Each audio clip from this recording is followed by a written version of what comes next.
Мен урматтуу өкмөттүн өкүлүнө кайрылат элем. Вице-премьер-министр Жеңиш Разаков бүгүндөн калбай элден кечирим сурашы керек. Анткени ал кече комитетте чек ара боюнча биздин чек арага жардам бергиле, тактап бергиле деп чыккан элди кимдир бирөөлөр каржылаган, алар акчага чыккандар деп атады. Бул элди мазактоо. Жеңиш Разаков ошол сөзүнө жооп бериш керек дагы, болбосо сот алдында жооп бериш керек, болбосо бүгүндөн калбай элдин алдына чыгып кечирим сурасын.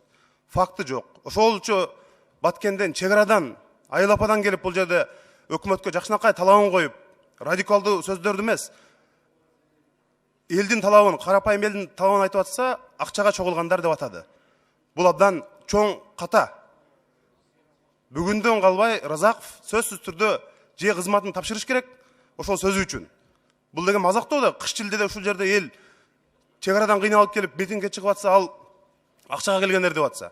Экинчиден ошол жактагы жанагы эки камакта жаткан баланы дагы күч органдары тезинен бошотуш керек. Аларга массалык башаламандык уюштуруу деп кине коюп атыптыр. Бул дагы туура эмес. Тескерисинче элди мындай коздуп. Ал жактагы айыл башчылар бул жакка келип сүйлөп койсо, аларды куугунтуктап атат. Биз таптакыр күрөшө турган, чече турган маселелер эмес. Өзүбүздүн элибиз менен, өзүбүздүн жанагы чыга амалдар менен күрөшпөш керек. Ошон үчүн тез арада сиз вице-премьер-министрге кайрылыңыз азыр. Рахмат.